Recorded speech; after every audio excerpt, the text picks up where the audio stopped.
Hello all my dear student, welcome to online classes of future IITian.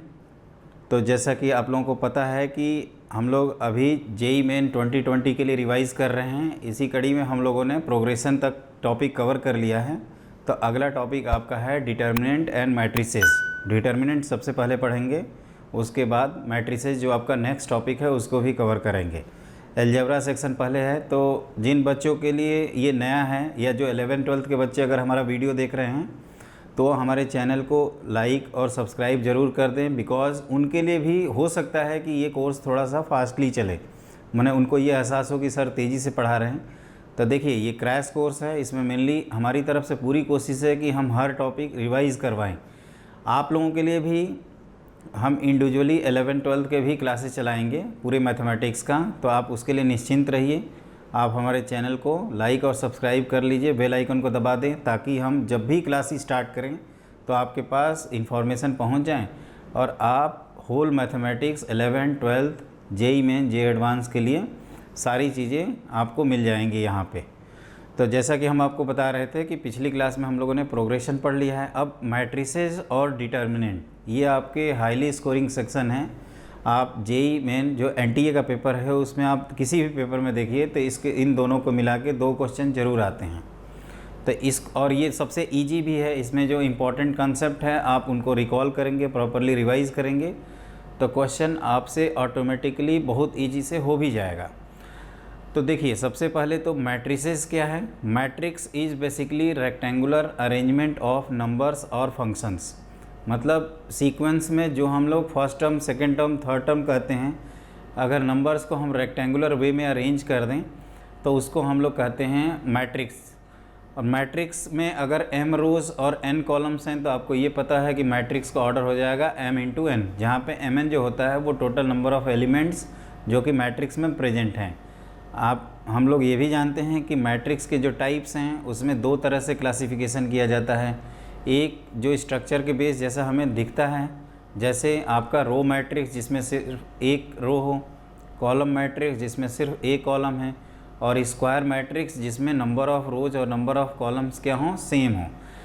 Null matrix के बारे में हम लोग जानते हैं कि नल मैट्रिक्स मतलब ऐसा मैट्रिक्स जिसके सारे एलिमेंट्स 0 हो जाएं।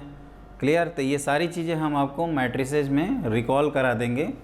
लेकिन अभी क्या है, हमें डिटर्मिनेंट पढ़ना है। और डिटर्मिनेंट बेसिकली क्या होता है, ये स्क्वायर मैट्रिक्स से आया है।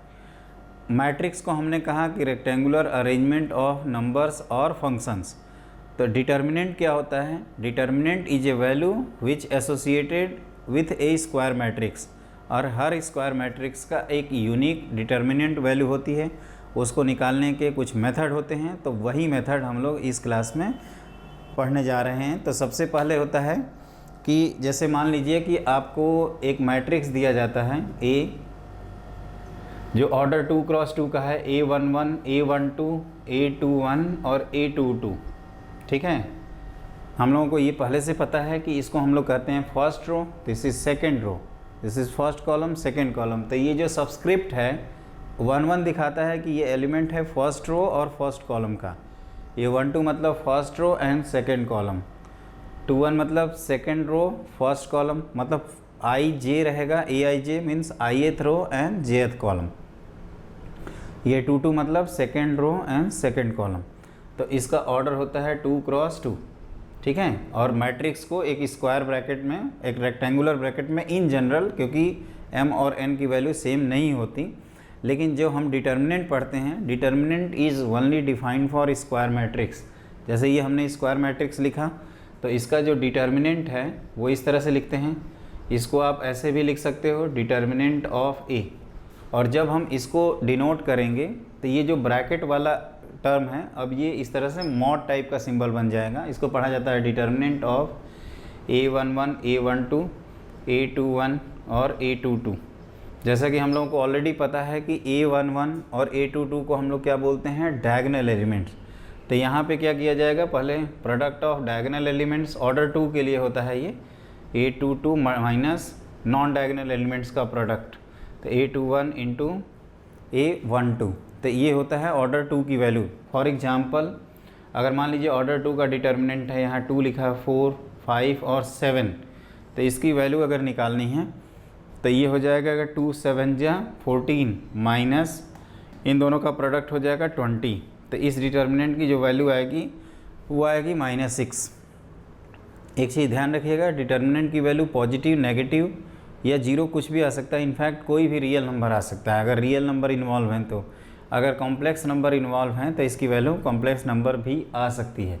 तो अभी तक हम लोगों ने देखा कि ऑर्डर 2 की मैट्रिक्स इस तरह से लिखा जाता है, और ऑर्डर 2 का जो डिटर्मिनेंट वैल्यू है किसी भी मैट्रिक्स का, वो लिखने का जो तरीका है, आप क्या करिए, product of diagonal elements minus non diagonal elements. वैसे diagonal elements, non diagonal elements या कंजुगेट एलिमेंट्स, इसके बारे में हम लोग मैट्रिसेज में पढ़ते हैं। और जैसा मैंने ऑर्डर 2 के लिए बताया है, एग्जैक्टली ऑर्डर 3 के लिए भी होता है, लेकिन वहाँ पे नंबर ऑफ़ टर्म्स आपके ज़्यादा आ जाते हैं। तो ऑर्डर 3 के लिए अगर लिखा जाए इसको डिटर्मिनेंट ऑफ ऑर्डर 3, तो उसमें कुछ इंपॉर्टेंट कंसेप्ट हैं जिसको आपको ध्यान रखना है। ठीक है, देखिए जैसे आपको ऑर्डर 3 के लिए लिखना है, फॉर ऑर्डर 3 या सिंपली 3 क्रॉस 3।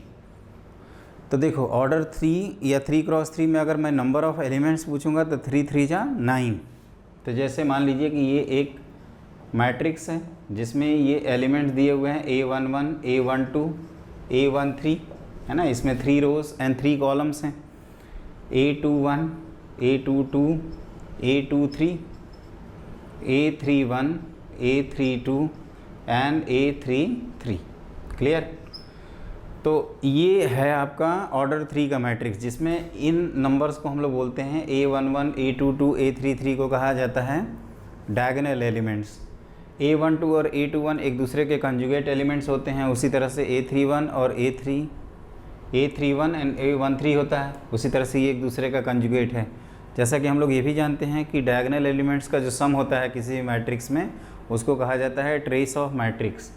तो ये जो मैट्रिक्स है, अगर इसका डिटर्मिनेंट डिफाइन करना है तो उसको हम लोग डी लिख सकते हैं, या determinant of A which is, इसको इस तरह से लिखा जाएगा A11, A12, A13, A21, A22, A23, A31, A32 and A33।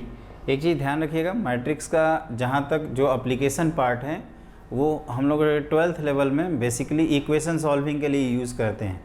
वैसे इसका वास्ट एप्लीकेशन होता है आपका इंजीनियरिंग और टेक्नोलॉजी में, लेकिन हम लोगों को 12th लेवल पे इक्वेशन सॉल्विंग में इसका यूज़ करेंगे जहाँ तक एप्लीकेशन का सवाल है। और दूसरा कि मैट्रिसेस की कोई वैल्यू नहीं होती है, matrix is basically arrangement of numbers in rectangular form. लेकिन जो डिटर्मिनेंट है हम इसकी वैल्यू निकाल सकते हैं, इट में बी रियल और कॉम्प्लेक्स। तो इस डिटर्मिनेंट की वैल्यू निकालने के लिए हम लोग यहाँ पे 2 टर्म पढ़ते हैं, माइनर एंड कोफैक्टर। जहाँ तक माइनर का सवाल है, माइनर की वैल्यू निकालनी है, माइनर ऑफ ए डिटर्मिनेंट या सिंपली माइनर। तो जैसे आपको किसी भी एलिमेंट का माइनर निकालना है तो आप क्या करिए, एलिमेंट जिस रो या जिस कॉलम में प्रेजेंट है आप उस पूरी रो और पूरी कॉलम को डिलीट कर दीजिए, और जो नंबर्स आपके बचते हैं, जो सब डिटर्मिनेंट आता है, उसकी वैल्यू आपको होती है माइनर ऑफ दैट एलिमेंट। मतलब अगर हम बात करें तो माइनर ऑफ A11 हो जाएगा, जिसको नोटेशन फॉर्म में लिखते हैं M11। और इसमें हमने कहा कि ये फर्स्ट रो फर्स्ट कॉलम का एलिमेंट है, तो हमने फर्स्ट रो डिलीट कर दिया, फर्स्ट कॉलम भी डिलीट कर दिया। तो ये जो 4 नंबर हैं, इनका जो डिटर्मिनेंट वैल्यू है उसी को कहा जाएगा माइनर ऑफ A11। तो ये हो जाएगा A22, A23, इधर A32 और A33। क्लियर? यहाँ तक हम लोग पहुँच गए। अब क्या है कि जैसे हम लोग ऑर्डर 2 का डिटर्मिनेंट की वैल्यू निकाल रहे थे, उस लॉजिक से हम लोग इसकी वैल्यू भी निकाल सकते हैं। तो this is A22 multiplied by A33 minus A32 into A23। ठीक है, तो अभी तक हम लोगों ने क्या देखा कि ऑर्डर 3 का अगर डिटर्मिनेंट है, देखो इसको डायरेक्टली भी निकाल, जिन बच्चों को याद होगा वो डायरेक्टली इसकी वैल्यू निकाल सकते हैं, लेकिन आपको पता है कि इसकी वैल्यू निकालने के लिए आपको कोफैक्टर की ज़रूरत पड़ेगी। अब ये जो कोफैक्टर है ये बेसिकली माइनर से कनेक्टेड है। तो माइनर कैसे निकालते हैं, तो किसी भी एलिमेंट का अगर माइनर निकालना है तो एलिमेंट जिस रो और कॉलम में प्रेजेंट है, आप क्या करिए, इसको डिलीट कर दीजिए, है ना। जैसे हम A11 का माइनर निकाल रहे हैं तो इसको पूरी रो को हमने डिलीट किया, फर्स्ट रो को और फर्स्ट कॉलम को। तो आपके ये जो 4 नंबर हैं A22, A23, A32 और A33, इनकी जो डिटर्मिनेंट वैल्यू है इसी को कहा जाएगा M11 का माइनर। उसी तरह से अगर आपको सपोज़ 32 का माइनर निकालना है, माइनर ऑफ 32, तो आप क्या करिए, थर्ड रो को डिलीट करिए और सेकंड कॉलम को डिलीट कर दीजिए। तो आपके ये जो 4 हैं ये एलिमेंट्स बच जाएंगे, A11, A21, इधर A, जैसे हमने इन दोनों को डिलीट किया है तो ये 4 बच्चे हैं, उन्हीं 4 को लिख रहे हैं, A13 और 3। क्लियर? तो इसकी वैल्यू भी हम लोग लिख सकते हैं इजीली। इसकी वैल्यू हो जाएगी आपकी A11 into A23 minus A13 into A21। ठीक है, तो जैसे हम ये नंबर्स रिप्रेजेंटेशन के लिए लिख रहे हैं, आपको अगर कोई नंबर दिया जाए तो आप इसकी वैल्यू इजीली कैलकुलेट कर सकते हैं। ठीक है, तो ये रहा आपका माइनर। जहाँ तक कोफैक्टर का सवाल है तो आप हेडिंग लिखो कोफैक्टर। ठीक है, तो कोफैक्टर बेसिकली माइनर से आया है। आप कोफैक्टर ऑफ AIJ, पहले तो इसके नोटेशंस लिखते हैं CIJ, बाद में इसको कैपिटल लेटर AIJ से कह देते हैं, क्योंकि मैट्रिसेज में बहुत सारे मैट्रिक्स होती हैं जिनके हमेशा कोफैक्टर लिखने होंगे, तो वहाँ पे C अगर टर्म यूज़ करेंगे तो एक ही मैट्रिक्स के लिए यूज़ कर पाएंगे, इसलिए वहाँ नोटेशन होता है कैपिटल AIJ लिखा जाता है। A मैट्रिक्स की अगर बात कर रहे हैं तो यहाँ पे क्या होगा कि अगर CIJ का कोफैक्टर लिखना है तो -1 to the power I plus J times MIJ। Clear? तो जहाँ तक I और J का सवाल है, हम लोगों को मालूम है कि ये I फर्स्ट नंबर और J दूसरा नंबर होता है। तो I प्लस J की बात करें तो I प्लस J, जैसे यहाँ पे 2 है, 3 है, फिर 4 है, फिर यहाँ पे 3, 4, 5, फिर यहाँ पे आ गया 4, फिर 5, फिर 6। तो आपको ये पता है कि -1 की पावर कभी भी अगर इवन नंबर्स करेंगे तो ये वैल्यू क्या आ जाएगी, पॉजिटिव, मतलब जो माइनर होगा वहीं कोफैक्टर भी हो जाएगा।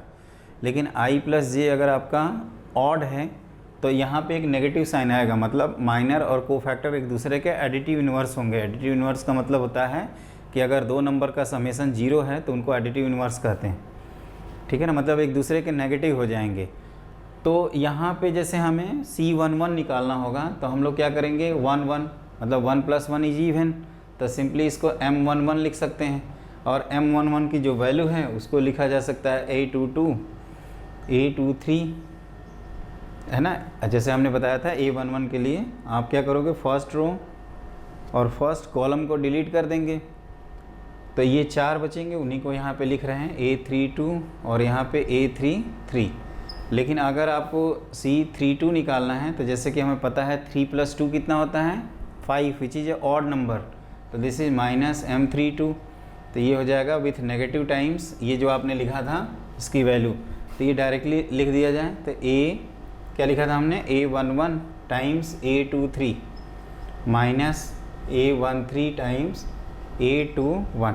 मतलब ये माइनर और कोफैक्टर, माइनर आपका इम्पॉर्टेंट है क्योंकि इसी से आपका कोफैक्टर आया है। कोफैक्टर इसलिए इम्पॉर्टेंट है क्योंकि कोफैक्टर के अगर हमें नॉलेज रहेगी तभी हम order 3, order 2, in fact order 1, in fact order 2 के लिए भी हम लोग डिटर्मिनेंट की वैल्यू निकाल सकते हैं। ठीक है, तो अब इसके बाद हम लोग सीखेंगे कि अगर ऑर्डर 3 का डिटर्मिनेंट है, देखिए अपने सिलेबस में ऑर्डर 2 और ऑर्डर 3 के डिटर्मिनेंट पूछे जाएंगे, ज़्यादातर मोस्टली आपके ऑर्डर 3 वाले ही आते हैं। तो हम लोग क्या करेंगे, ऑर्डर 3 के अकॉर्डिंग सारा रिजल्ट्स अच्छे से एनालाइज कर लेंगे, उसको प्रॉपर्ली रिवाइज भी कर लेंगे और उसी बेस्ड क्वेश्चंस किया जाएगा। ऑर्डर 2 का सिंपल होता है क्योंकि बिना डिटर्मिनेंट के भी आप क्वेश्चंस को कर सकते हैं। ठीक है, तो अब हम लोग लिखेंगे डिटर्मिनेंट ऑफ ऑर्डर 3 × 3। तो देखो जैसे कि अगर हमें डिटर्मिनेंट लिखना है तो डिटर्मिनेंट को या तो आप डेल्टा से डिनोट करिए या डी से डिनोट करिए। तो जैसे हमने डी से डिनोट कर दिया तो ये है आपका A11, A12, A13, A21, A22, A23, A31, A32 और A33। एक चीज़ ध्यान रखिएगा कि डिटर्मिनेंट की वैल्यू होती है, मैट्रिक्स की वैल्यू नहीं होती, because matrix is rectangular arrangement या अरे ऑफ नंबर्स और फंक्शंस, और नंबर और फंक्शंस को हम लोग क्या कहते हैं, एलिमेंट ऑफ द मैट्रिक्स। तो यहाँ पे हम लोग इसकी वैल्यू निकाल सकते हैं।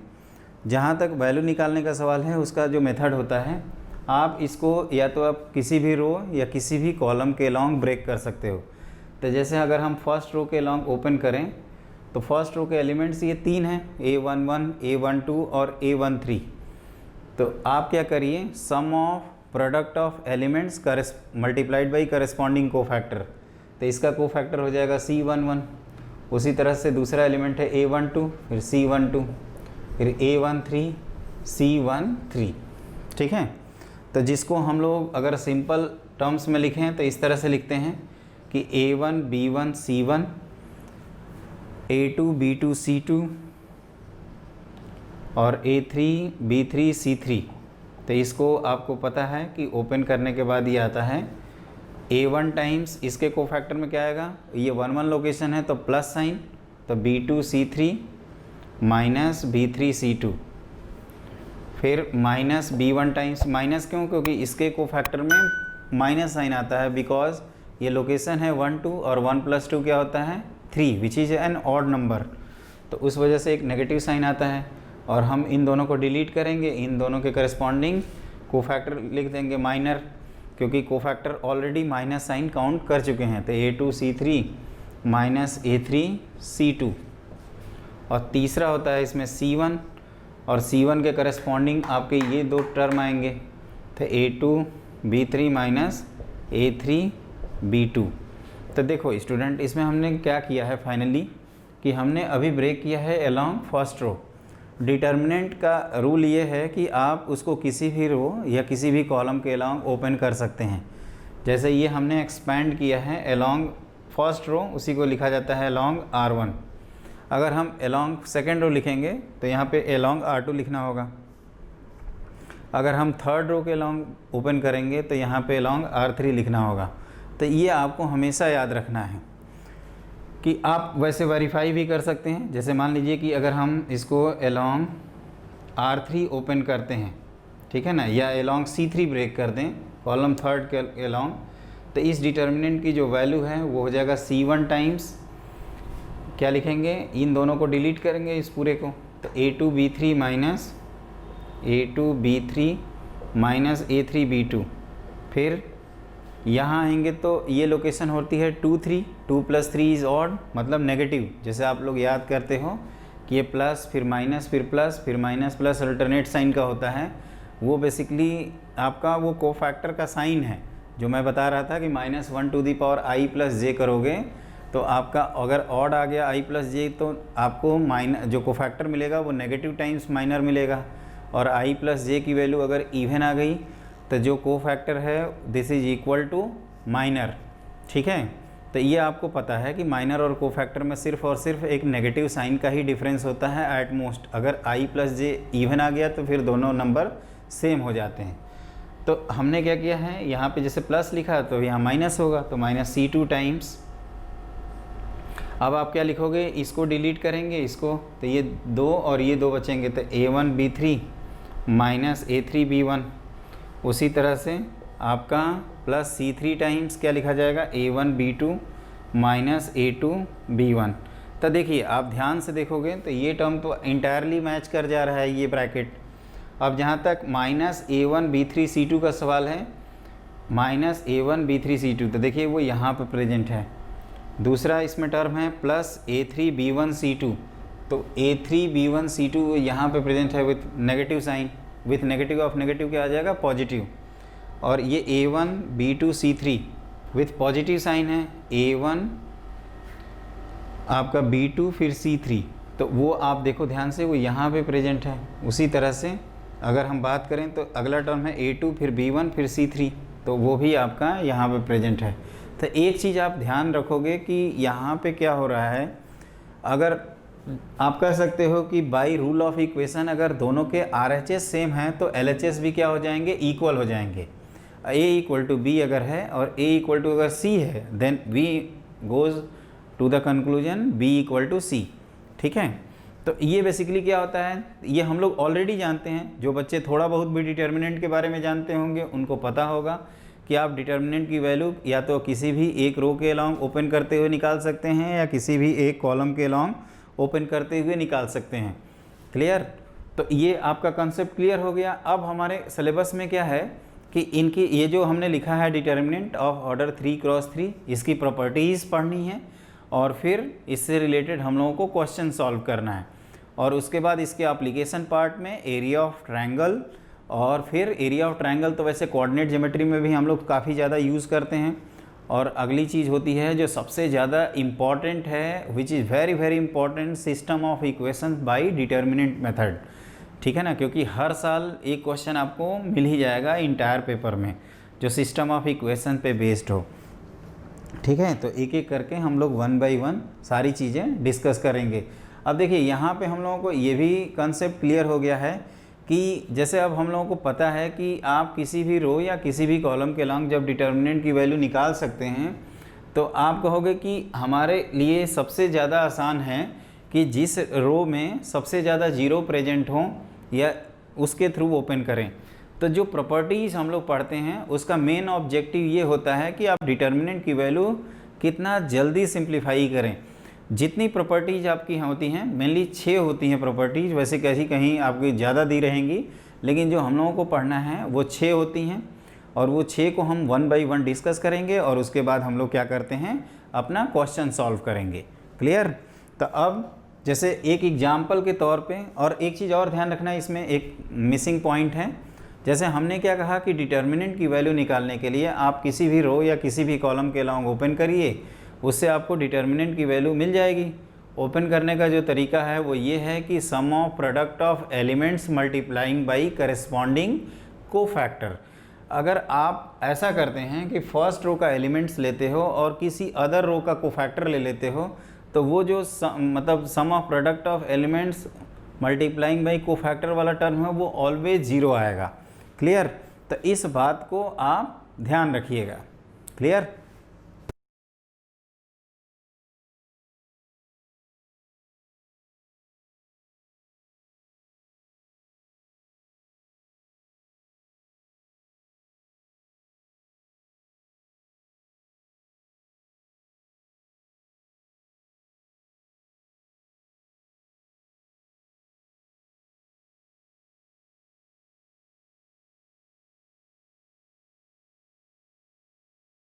देखिए, मैं आपको ये कह रहा था कि sum of product of elements multiplying by corresponding cofactor is value of determinant. तो वही हमने पहला पॉइंट लिखा है, sum of product of elements of any row और column with their corresponding cofactor is equal to value of determinant. ये पहला point होता है।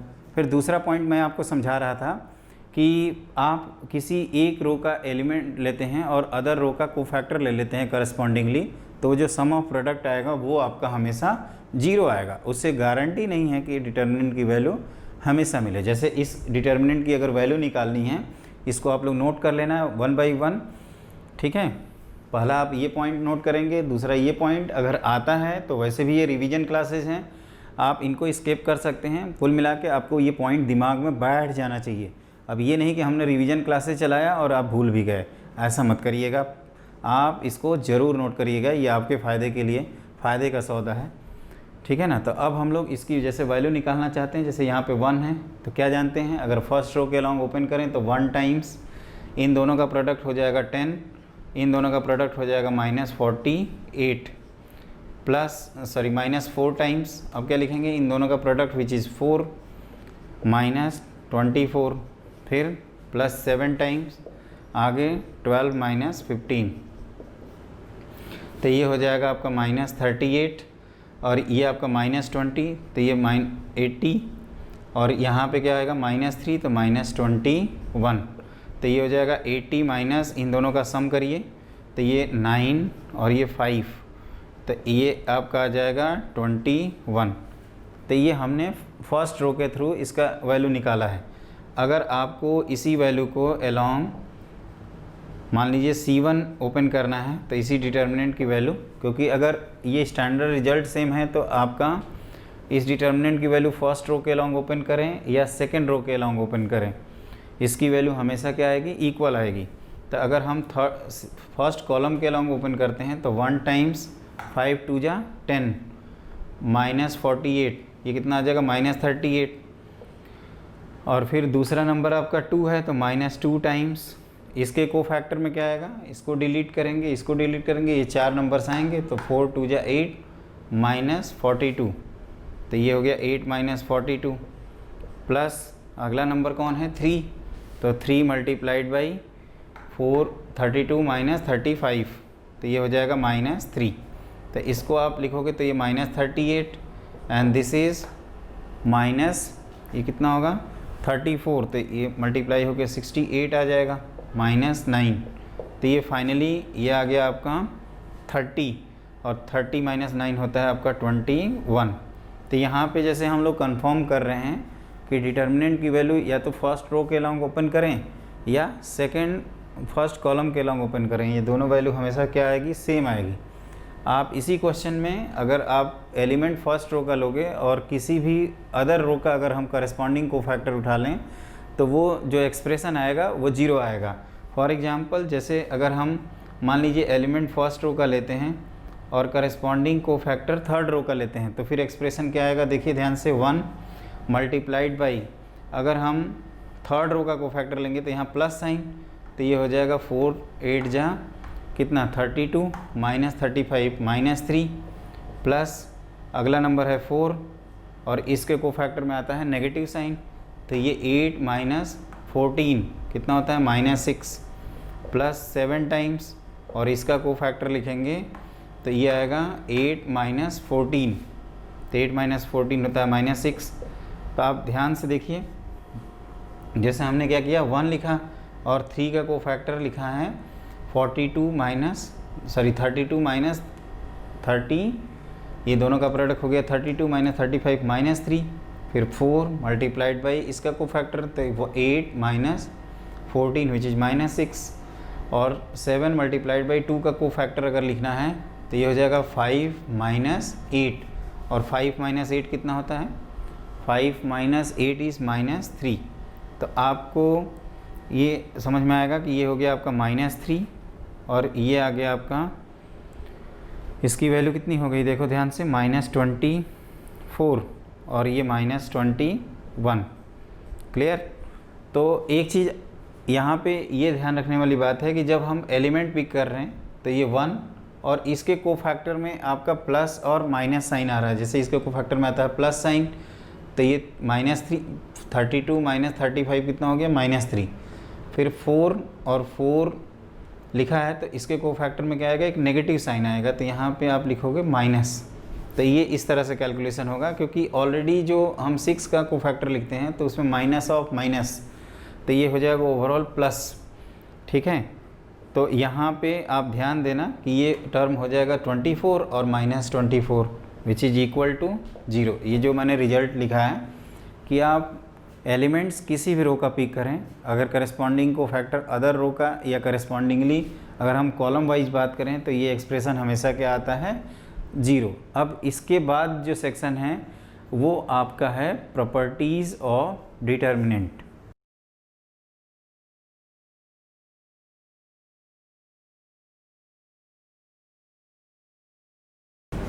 देखिए जैसे कि हम आपको बता रहे हैं प्रॉपर्टीज़ ऑफ डिटर्मिनेंट में बेसिकली क्या होता है कि हमें यहाँ पे वो पॉइंट्स पढ़ने हैं जो हमारे डिटर्मिनेंट की जो वैल्यू है उसको इजीली सिंप्लीफाई कर दें, मतलब हम आसानी से फास्ट कैलकुलेशन करें, उसी के लिए हम लोग पढ़ते हैं प्रॉपर्टीज़। तो इसमें टोटल 6 प्रॉपर्टीज़ होती हैं आपकी। जैसा कि आप लोग जानते हो कि पहली प्रॉपर्टी इसमें होती है कि अगर किसी डिटर्मिनेंट के रोज़ और कॉलम को आपस में इंटरचेंज कर दिया जाए तो डिटर्मिनेंट की वैल्यू पे कोई फ़र्क नहीं पड़ता, उसको कहते हैं हम लोग रिफ्लेक्शन प्रॉपर्टी। या आप उसको ऐसे समझ सकते हैं कि जैसे ये मान लीजिए एक डिटर्मिनेंट है ना, जिसमें मैंने लिखा है A1 B1 C1 A2 B2 C2 A3 B3 C3, और हमने क्या किया एक डिटर्मिनेंट D1 लिख दिया जिसमें ये जो फर्स्ट रो है उसको हमने यहाँ पे फर्स्ट कॉलम में लिखा है A1 B1 C1 A2 B2 C2 A3 B3 C3, तो ये दोनों की वैल्यू इक्वल आएगी, तो then D equal to D1। ये पहला इम्पॉर्टेंट पॉइंट है। और ये क्यों होता है, क्योंकि अगर आप इसको फर्स्ट रो के लॉन्ग ओपन करिए तो जो एक्सप्रेशन क्रिएट होता है या जो एक्सप्रेशन आएगा वहीं आप इसको भी किसी भी रो के अलॉन्ग ओपन करोगे तो इन दोनों की RHS सेम आ जाएंगे, इस वजह से LHS भी सेम आएगा। अगर आप बिना सिंप्लीफिकेशन किए अगर देखना चाहते हैं तो आप ये कह सकते हो कि हमें मालूम है कि किसी भी डिटर्मिनेंट को ओपन करने के जो तरीके होते हैं, या तो किसी भी एक रो के अलॉन्ग ओपन कर दें। आपके पास ऑप्शन कितने हैं, 1 2 3, आइदर R1 बाई R2 और बाई R3, या first column, second column, third column के थ्रू। तो 6 ऑप्शन है अपने पास, यहाँ पे भी 6 ऑप्शन हैं। तो यहाँ पे रो वाइज ओपन करना, फर्स्ट रो वाइज, और यहाँ पे फर्स्ट कॉलम वाइज ओपन करना, उससे एक्सप्रेशन डायरेक्टली आपको दिख जाएगा इक्वल। तो ये आपको एक प्रॉपर्टी ध्यान रखनी है। जब मैट्रिसेस पढ़ेंगे तो इसी को हमें मालूम है कि ये अगर मैट्रिक्स के टर्म्स में बात करें तो ये एक दूसरे के क्या होंगे, ट्रांसपोज, है ना। ट्रांसपोज मतलब व्हेन जो रोज़ हैं उनको कॉलम में अगर इंटरचेंज कर दिया जाए तो जो नया अरेंजमेंट बनता है उसी को कहते हैं ट्रांसपोज ऑफ प्रीवियस अरेंजमेंट। तो ये पहली प्रॉपर्टी होती है। सेकंड आपकी प्रॉपर्टी ये है कि स्विचिंग प्रॉपर्टी कहते हैं इसको, कि अगर हमने कोई भी दो रो को एक्सचेंज किया है तो एक नेगेटिव साइन आ जाता है डिटर्मिनेंट में। स्विचिंग प्रॉपर्टी,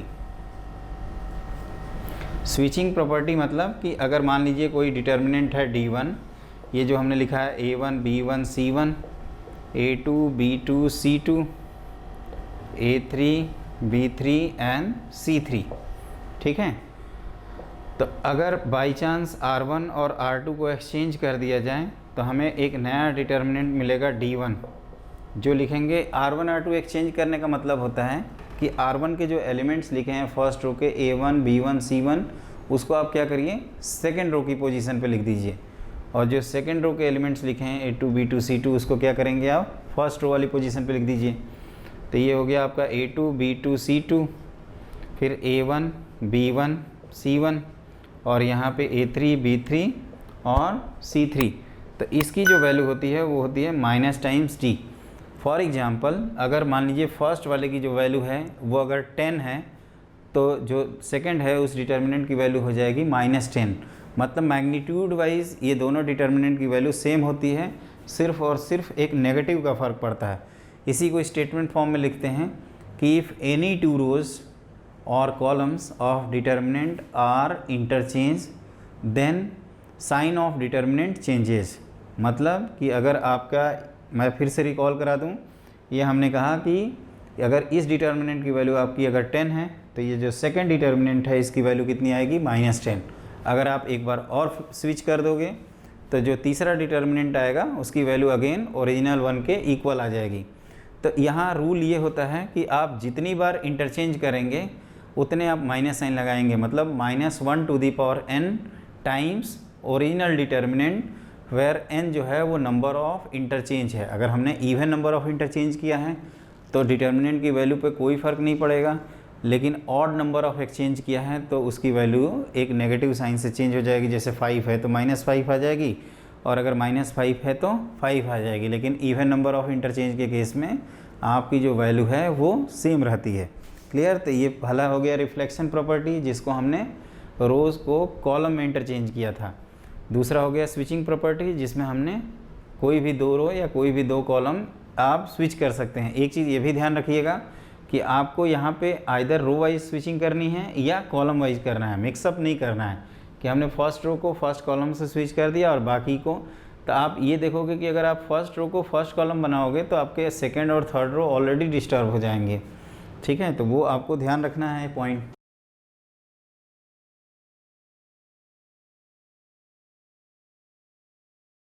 इसको कहते हैं scalar multiple property. Scalar multiple property, इस प्रॉपर्टी का एडवांटेज क्या है, जैसे कि स्केलर मल्टीपल प्रॉपर्टी का मतलब कि अगर आपको किसी डिटर्मिनेंट में किसी नंबर से मल्टीप्लाई करना है तो फिर उसका रूल क्या होता है, डिटर्मिनेंट में नंबर से मल्टीप्लाई करने का मतलब कि उसकी वैल्यू को उस नंबर से मल्टीप्लाई कर देना। फॉर एग्जांपल किसी डिटर्मिनेंट की वैल्यू है 10 और हम चाहते हैं कि उसकी वैल्यू डबल हो जाए, मतलब 20 आ जाए, तो उसका ये रूल होता है कि आप किसी भी एक रो या किसी भी एक कॉलम से, एक कॉलम में उस नंबर से आप क्या करिए, मल्टीप्लाई कर दीजिए। Because determinant is a value real और complex which uniquely associated with a square matrix लेकिन याद रखिएगा जब हम मैट्रिसेस पढ़ते हैं मैट्रिक्स, तो मैट्रिक्स एक अरेंजमेंट का नाम है, तो उसमें किसी नंबर से मल्टीप्लाई करने का मतलब कि उसके सारे एलिमेंट्स को उस नंबर से आपको मल्टीप्लाई करना पड़ता है।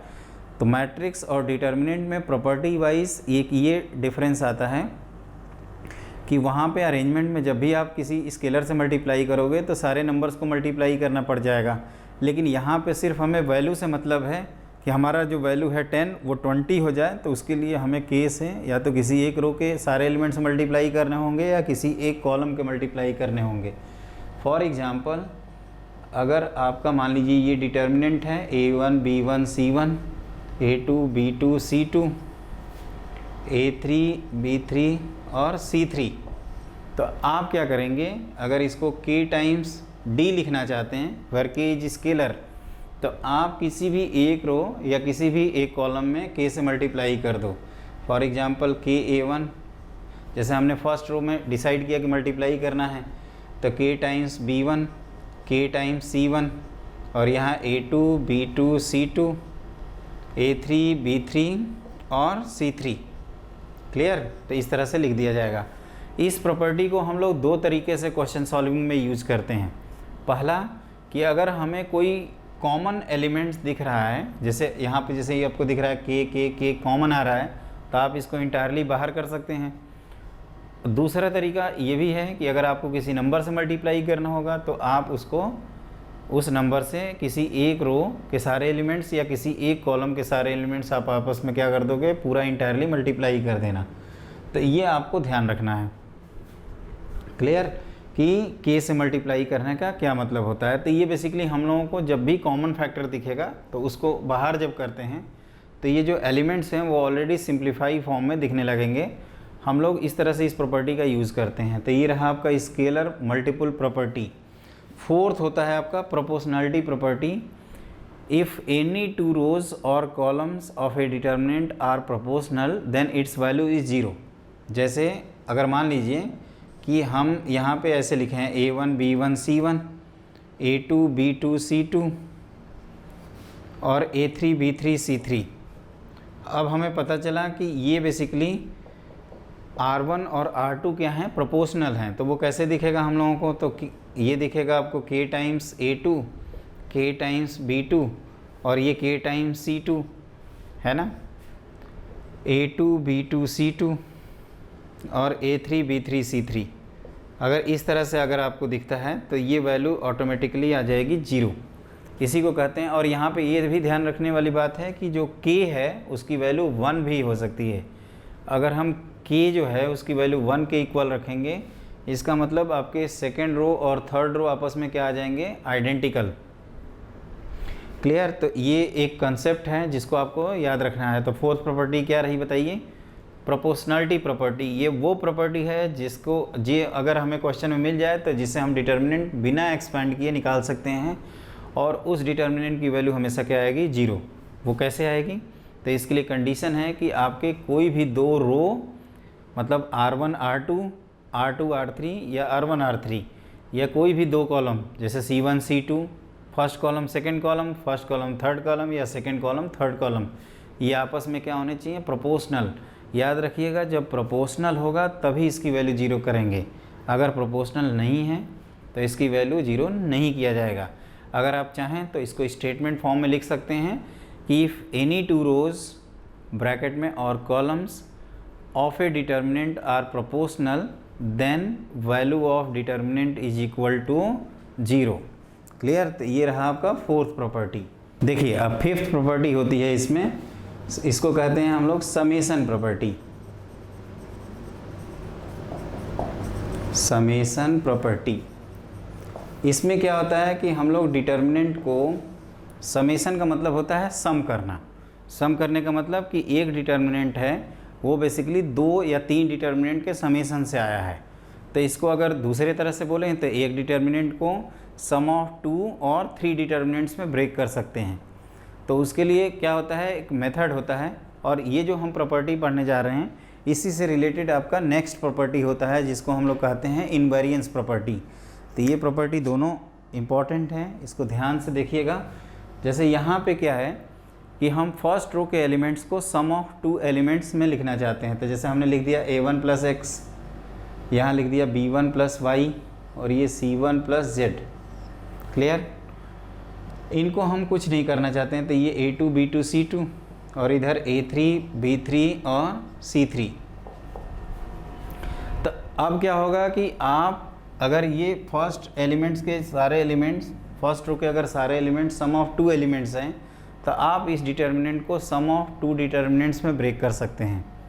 इसी को कहा जाता है समेशन प्रॉपर्टी। उसका मेथड क्या होता है वो मैं आपको एक एक करके बताऊंगा।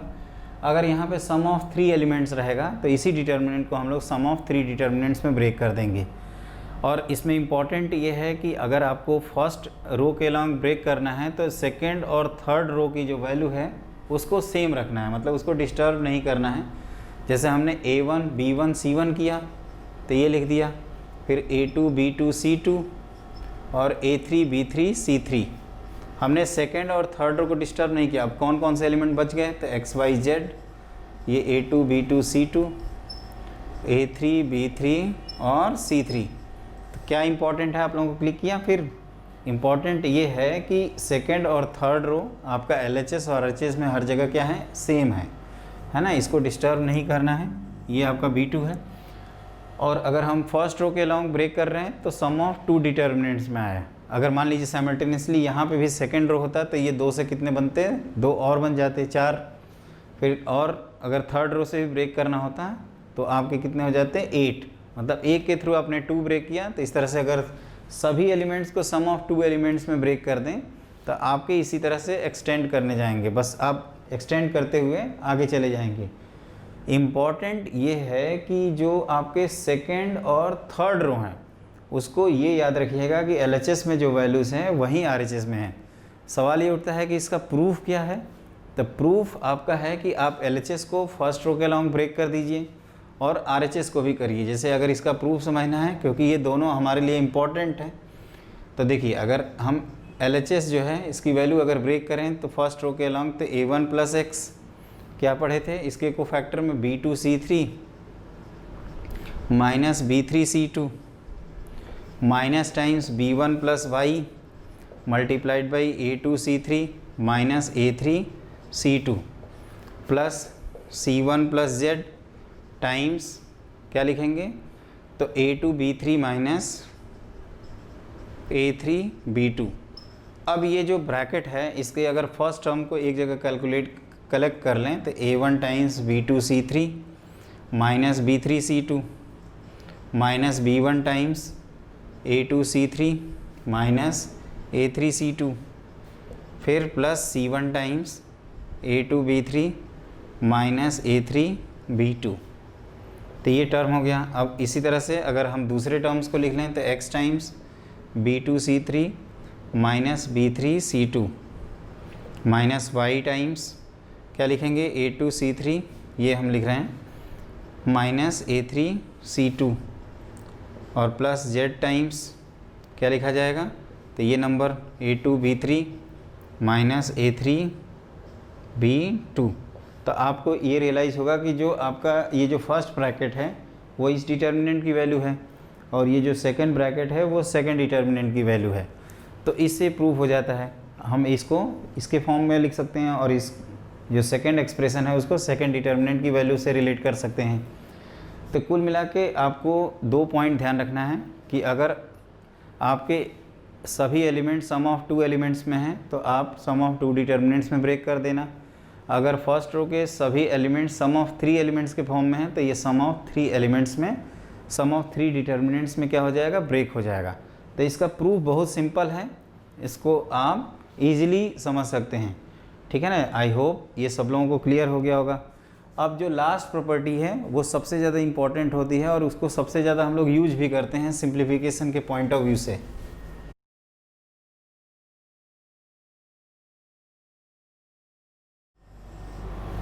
प्रॉपर्टी ऑफ इनवेरिएंस या इनवेरिएंस प्रॉपर्टी, मतलब वो प्रॉपर्टी जिसको हम डिटर्मिनेंट पे अप्लाई करते हैं और उसकी वैल्यू चेंज ना हो।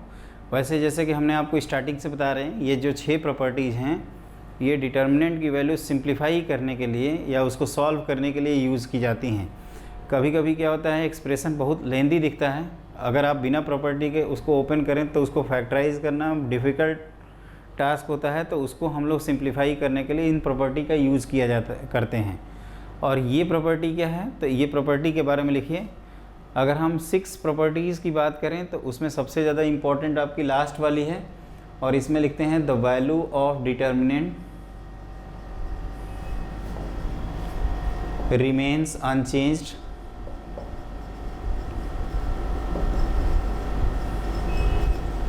if we apply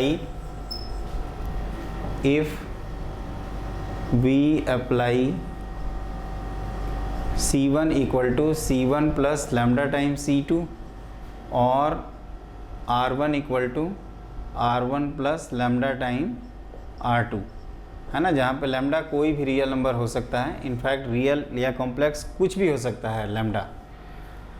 तो देखिए, इसको समझने के लिए हम ये कह रहे हैं कि जैसे आप या तो रो वाइज सारे ऑपरेशन कर सकते हैं, मतलब कोई भी रिजल्ट अप्लाई कर सकते हैं, या कॉलम वाइज अप्लाई कर सकते हैं। डिटर्मिनेंट की वैल्यू पे कोई फ़र्क नहीं पड़ेगा।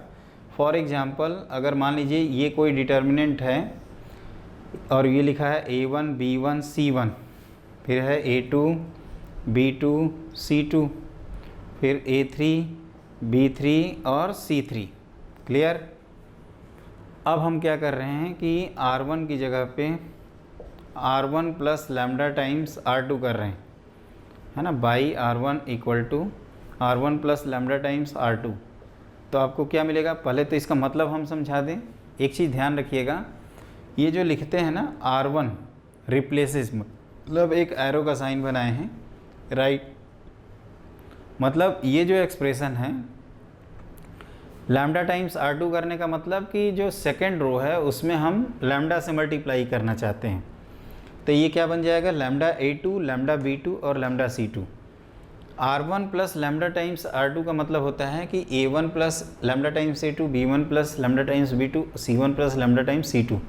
और वो जो एक्सप्रेशन है उसको कहाँ लिखना है, तो R1 की जगह पे लिखना है। इसीलिए इसको ऐसे भी पढ़ा जाता है कि R1 replaces by R1 plus lambda times R2, या R1 इक्वल टू आप शॉर्ट फॉर्म में कह सकते हैं। तो ये डिटर्मिनेंट आपका क्या दिखेगा, तो ये इस तरह से दिखेगा A1 plus lambda times A2, फिर B1 plus lambda times B2, फिर C1 प्लस लैम्डा टाइम्स कितना C2। क्लियर। और यहाँ पे आएगा A2, फिर B2, फिर C2, फिर A3 B3 और C3। तो इसकी जो वैल्यू है वो बेसिकली D के ही इक्वल आती है, मतलब ये जो डिटर्मिनेंट के ही इक्वल आएगा। वो कैसे, तो जैसा कि हम लोगों ने समेशन प्रॉपर्टी पढ़ा है, अगर इसका आपको प्रूफ देखना है तो अब आप क्या करिए, इसको समेशन प्रॉपर्टी के थ्रू ब्रेक कर दीजिए। ठीक है, तो देखिए, अगर हम समेशन प्रॉपर्टी के थ्रू इसको ब्रेक करते हैं D1 को, तो आपको ये ध्यान रखना है कि ये आप क्या लिखोगे, A1 B1 C1, A2 B2 C2, A3 B3 C3, ये आप लिखोगे। और फिर plus lambda times A2 lambda times B2 lambda times C2, फिर A2 B2 C2, A3 B3 और C3। क्या समझाया था आपको कि हमने आपको ये बताया है कि जब भी आपको समेशन प्रॉपर्टी अप्लाई करना हो और अगर आप फर्स्ट रो के लॉन्ग ब्रेक कर रहे हैं डिटर्मिनेंट को, तो जो सेकंड और थर्ड रो है उसको हम लोग चेंज नहीं करेंगे। ये हम लोग पढ़े हैं। और A1 B1 C1 को हमने जैसे यहाँ पे लिखा तो बच गया कौन, लैम्डा टाइम्स A2, यहाँ पे लैम्डा टाइम्स B2 और यहाँ पे लैम्डा टाइम्स C2 बच गया। तो अब आपका क्या हुआ, ये तो आप कहोगे कि डिटर्मिनेंट की ही वैल्यू है D, और ये जो दूसरा है अगर इसको ध्यान से देखें तो इसकी वैल्यू कितनी आएगी, तो इसकी वैल्यू आएगी 0 by proportionality property. Proportionality property में हम लोगों ने यहाँ पे ये देखा है कि इनका जो रेशियो है वो है लैम्डा, यहाँ पे भी वो लैम्डा है और यहाँ पे भी लैम्डा है। तो हियर यहाँ पे हम लोग ये कह सकते हैं कि जो अपना फर्स्ट और सेकंड रो है वो आपस में क्या आया, proportional. First and second row basically क्या हो गए, प्रोपोर्शनल हो गए। और इस वजह से इसकी इस डिटर्मिनेंट की वैल्यू कितनी आ जाएगी 0। तो आपको ये भी ध्यान रखना है कि अगर आप यहाँ पे R1 की जगह पे अगर हम ऐसा कुछ लिखे होते कि x times R1 plus lambda times R2, तो यहाँ पे x आता, तो यहाँ पे x टाइम्स d लिखते, और x टाइम्स जब d लिखते हैं और हम चाहते कि वैल्यू चेंज ना हो, then x must be equal to 1। तो सबसे इम्पॉर्टेंट आपको ये ध्यान रखना है कि आप किसी भी रो को रिप्लेस करोगे तो अगर आपको डिटर्मिनेंट की वैल्यू चेंज नहीं करनी है तो आप उस रो का जो कोफिशिएंट है जिसको हम रिप्लेस कर रहे हैं उसकी वैल्यू उसका कोफिशिएंट हमेशा क्या लिखेंगे +1, क्योंकि अगर आप x से मल्टीप्लाई कर देते हैं तो वो x टाइम्स ऑफ ओरिजिनल 1 आ जाएगा। मतलब कि अगर हम इस तरह से कुछ करें R1 की जगह पे x times R1 plus y times R2 कर दें और एक डिटर्मिनेंट बनाएं D3, ठीक है, देन ये हो जाएगा x टाइम्स D। अगर हम चाहते हैं कि इसकी वैल्यू पे कोई फ़र्क ना पड़े then x must be equal to 1। तो इसको आप इस तरह से नोट करके लिख सकते हो कि if R1 replaces x times R1 plus y times R2 then the value of determinant becomes x times of original 1। मतलब जो पुरानी वैल्यू है उसका x टाइम्स आपका डिटर्मिनेंट की वैल्यू आ जाएगी। तो ये आपको जो 6 प्रॉपर्टी हमने बताया उसको आपको ध्यान रखना है। और उसके बाद आपको क्या याद रखना है कि उसको कैसे अप्लाई करते हैं। जैसे कब आपको रिफ्लेक्शन प्रॉपर्टी लगानी है, मतलब रो और कॉलम को इंटरचेंज करना है, कब आपको स्विचिंग प्रॉपर्टी लगानी है, कोई भी 2 रो या कोई भी 2 कॉलम एक्सचेंज करना है। और ये याद रखिएगा इवन नंबर ऑफ़ एक्सचेंज के लिए सेम डिटर्मिनेंट की वैल्यू आती है और ऑड नंबर ऑफ़ एक्सचेंज के लिए क्या आता है, डिटर्मिनेंट की वैल्यू में एक नेगेटिव साइन लग जाता है। फिर अगर किसी कांस्टेंट के से मल्टीप्लाई करना हो तो हम लोग क्या पढ़े हैं, हम लोग ये पढ़े हैं कि किसी भी एक रो या एक कॉलम को के से मल्टीप्लाई कर दिया जाएगा। और प्रोपोर्शनलिटी प्रॉपर्टी में ये पढ़े थे कि कोई भी 2 रो या कोई भी 2 कॉलम प्रोपोर्शनल हो जाए तो डिटर्मिनेंट की वैल्यू क्या होती है 0। फिर समेशन प्रॉपर्टी में ये पढ़े हैं कि अगर सम ऑफ 2 एलिमेंट्स के फॉर्म में डिटर्मिनेंट का कोई एक रो है तो उस रो के थ्रू हम लोग डिटर्मिनेंट को ब्रेक कर सकते हैं सम ऑफ 2 डिटर्मिनेंट्स में, और उसमें सेकंड और थर्ड रो जो है वो सेम रहेगा। और लास्ट प्रॉपर्टी R1 की वैल्यू अगर R1 plus lambda times R2 करें या C1 जो वर्क हम लोग R1 equal to R1 plus lambda times R2 के लिए कर रहे हैं वो अगर C1 equal to C1 plus lambda times C2 के लिए भी करेंगे तो डिटर्मिनेंट की वैल्यू पे कोई फ़र्क नहीं पड़ेगा। अब क्या करते हैं कि हम लोग यहाँ पे हम आपको 4 डिटर्मिनेंट लिखते हैं। आप लोगों का काम क्या है कि नेक्स्ट क्लास देखने से पहले हम चाहेंगे कि वो 4 जो हैं उनको आप ज़रूर अपनी तरफ से अटेम्प्ट करिएगा। वैसे मैं एक आपको पार्ट बता देता हूँ, और ये जो 4 डिटर्मिनेंट हैं ये फ्रीक्वेंटली जेईई मेन में पूछे जाते हैं। तो मेरा सजेशन ये है कि आप हमेशा इन चारों को तो कम से कम याद ही कर लीजिए, उससे आपके टाइम बहुत बचेगा, ठीक है। तो वो 4 हैं कौन, उनको 1 बाई 1 एक एक करके मैं लिख देता हूँ।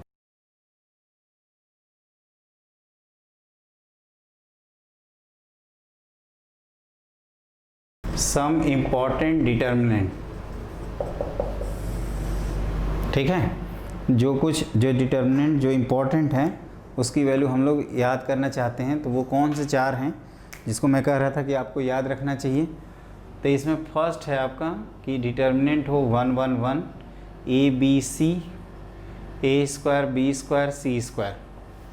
तो इसकी जो वैल्यू आती है या इसकी वैल्यू जो आपको हमेशा याद रखनी है A minus B B minus C और C माइनस A के इक्वल, ठीक है, ये फर्स्ट है। सेकंड होता है इसमें कि 1 1 1 ही रहेगा आपका, और ये हो जाएगा A B C। अब स्क्वायर की जगह क्यूब कर दिया हमने, A³ B³ C³। तो ये याद रखिएगा कि A minus B B minus C C minus A वाला टर्म हमेशा रहता है। तो A minus B B minus C C minus A, इसको फैक्टर थ्योरम से भी रिलेट कर सकते हैं। अगर A की वैल्यू B के इक्वल कर दें तो ये दोनों रो आपके आइडेंटिकल हो जाएंगी, जिसकी वजह से डिटर्मिनेंट की वैल्यू 0 आ जाएगी। तो हमने पढ़ा था कि अगर x की वैल्यू अल्फ़ा रखने पे अगर एक्सप्रेशन 0 आए then x minus alpha is a factor.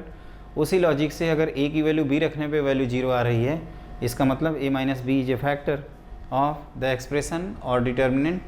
और देखिए हमने यहाँ पे स्क्वायर था तो ये 3 टर्म लिखे, अब हमने एक एक पावर बढ़ा रखा है, तो उसको मेमोराइज़ करने का तरीका है कि आप भी सिमेट्री मेंटेन रखते हुए एक एक पावर इंक्रीज़ कर दो। अगला इसमें तीसरा पॉइंट होता है कि अगर हमने 2 पावर बढ़ा दिए, जैसे यहाँ पे a square b square c square कर दिया और ये a cube b cube c cube, तो ये हो जाएगा आपका a minus b, b minus c और c माइनस a, ये तो रहेगा ही आपका। और हमने 2 अलग अलग रोज़ में एक एक पावर इंक्रीज़ किया है, तो a b plus b c plus c a, ठीक है। और लास्ट इसमें होता है डिटर्मिनेंट, है ना, लास्ट ये होता है फोर्थ, आप फोर्थ पॉइंट करके लिख सकते हो, ये साइक्लिक डिटर्मिनेंट कहते हैं। ए बी सी ए और सी ए बी रहता है, तो इसकी वैल्यू लिखते हैं 3abc minus a cube minus b cube minus c cube. आप इसको डायरेक्टली भी ओपन कर सकते हैं, और आपको पता है कि इसको फैक्टराइज करने पे -1/2 times a plus B plus, अब ये कैसे आता है, तो अगर माइनस कॉमन ले लें तो a cube plus b cube plus c cube minus 3abc, और इसका फैक्टराइजेशन आप सबको याद होगा, और वो कितना होता है इसका फैक्टराइजेशन, तो minus times a plus B plus c multiplied by a minus a square plus b square plus c square minus a b minus b c minus c a. इसको हम लोग परफेक्ट स्क्वायर से भी relate कर सकते हैं, मतलब इसको हम लोग ऐसे लिख सकते हैं -1/2 times a plus B plus c times a minus b whole square plus b minus c का whole square plus c minus a का होल स्क्वायर, ठीक है। तो ये आपको याद रखना है, क्लियर। तो ये आपका जो एक्सप्रेशन, जो ये टर्म है वो फैक्टराइजेशन के फॉर्म में आएगा। तो स्टूडेंट मेरी रिक्वेस्ट ये है कि ये जो 4 डिटर्मिनेंट है आप इनकी वैल्यू याद रखें। जब हम लोग नेक्स्ट क्लास में मिलेंगे तो इन चारों के जो डिटर्मिनेंट की वैल्यूज़ हैं वो हम पहले आपको सिंप्लीफाई करना बताएंगे और फिर आगे बढ़ा जाएगा, फिर ठीक है ना। नेक्स्ट क्लास जो होगी वो मेनली डिटर्मिनेंट से रिलेटेड जो प्रॉब्लम्स होते हैं उसको पढ़ेंगे, और फिर डिटर्मिनेंट का जो एप्लीकेशन है, जैसे system of equation by determinant method, और आपका जो एरिया ऑफ ट्रायंगल निकालने का जो तरीका है डिटर्मिनेंट मेथड से, उन सबको एक एक करके 1 बाई 1 हम लोग पढ़ेंगे। तो ठीक है, तो ये आपका एक बार ध्यान दीजिएगा, ये -1/2 times a plus B plus c multiplied by a minus b का whole square plus b minus c का whole square plus c minus a का होल स्क्वायर, क्लियर। तो नेक्स्ट जो आगे की क्लासेज हैं उसको इन्फॉर्मेशन आप तक पहुँचे, उसके लिए आप हमारे चैनल को लाइक और सब्सक्राइब ज़रूर कर दीजिएगा और बेल आइकन को दबा दीजिएगा, ताकि जब हम डाउट क्लास लें तो आपके पास नोटिफिकेशन पहुँच जाए और डाउट क्लास के टाइम आप प्रेजेंट रहें, क्लियर। तो थैंक यू सो मच।